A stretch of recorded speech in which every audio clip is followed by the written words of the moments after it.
Well, most of us have made New Year's resolutions. I'm still trying to get started on mine.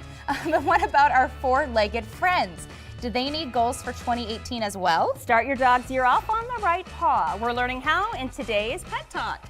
Welcome back from the Nebraska Humane Society, Cathy Guinane and her special friend, as always. Who do we have here today? This is Tanner. I was halfway expecting a penguin today, actually. Yeah. This is Tanner. And everybody loves Tanner so Yes. far. I mean, we were talking from our last guest, loved him in the green Yes. room. We've got visitors coming to set. How old is Tanner? Tanner is actually 11. He's a rat terrier mix. And he's very lovely. He gets a little shy sometimes, but there's not a whole lot of that going on today. Oh yeah, a lot of energy. Seems like a lot of fun. What kind of family would Tanner be a good fit for? He'd be better in a house with older children. He's he'd love to go for walks and that kind of thing. He would love that. He's not too sedentary, but he would, a little bit quieter, not quite as rambunctious, just because lots of people coming and going might be a little hard for him to handle because we don't know what he lived with before, and he's 11, so he's a little bit set in his ways. Yeah, yeah, probably. Aren't we all? Yes, exactly. Does he have evidence of any training? He can do sit, and that's about as far as we got. And that could just be that he was a little nervous, but he decided sit was okay, and treats were pretty fun. But he knows how to greet people really well. Oh yeah, he definitely thinks that's does. great. Oh, that's cute. He says, I like people. Well, today we're talking about New Year's resolutions and our pets. So why might our dogs need to have some of those resolutions of their own? Well, just like us, sometimes during the winter we don't get them walked as often, and so they put on a little weight, which makes a bit of a difference, and it's time to start helping them get some of that off. Maybe they develop some bad habits because we've kind of laxed off, and so they're starting to chew things they shouldn't.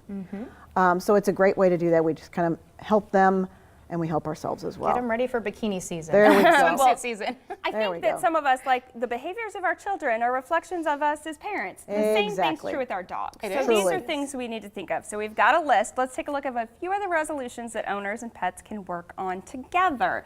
So the first one, dog, I will eat less and exercise more. That's my lucky dog voice, by the way. Human, I will make better choices about my dog's food and be sure to get him or her out on walks. Let's talk about this. A day like today, it's hard to get out for a walk. However, you can walk around your house a whole bunch too. That's what we up do. and down stairs. Just like it's good for you, it's going to be good for your dog.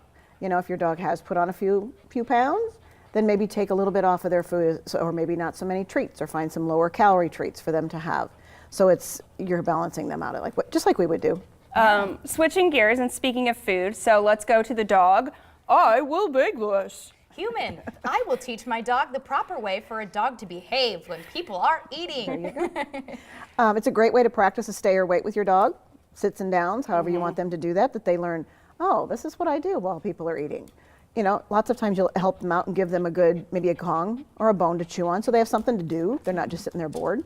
Well, and if you're giving your dog table scraps, then you really shouldn't be surprised if then they're begging at the table. Well, or if you give them anything from your lap. They will beg. Anything from the table, they will beg. They will. And those Kong toys are amazing. They last for they're so great. long. Yeah, my dog likes good long rawhide too. Yes. All right, the dog. I will introduce myself in more appropriate ways. Human, I will teach my dog the proper way to greet people.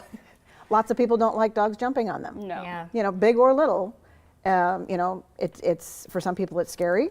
For some people it can knock them over and hurt them, and that's not a good thing. So we need to teach them the right way for the people in our world.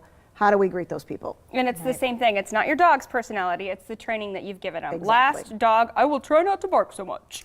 Human, I will teach my dog a better alternative to barking. Like singing? Sure, or find a good toy to go chew on, or let me know, but when I ask you for quiet or just stop or enough or whatever, you do that and learn to go find something else to do. Right, absolutely. Well, we're running out of time, but you have an event coming up, the Tailor-Made Rescue Rally. What is that all about? It's all the different rescue groups. We invite them to come, and it's a chance for them to bring animals, to tell people about their organizations. They do tons and tons of work for us and help us out in placing animals as well, so we like to help them out. And it's fun to come and see all the different animals. Of course. Yes. And there are cats too. And when is that? It is not till February 11th. Okay, so we'll remind our viewers again Yes. of that. Well, All thanks, the information Cathy. online at Nebraska Humane Society. Thank you. Thank you very much.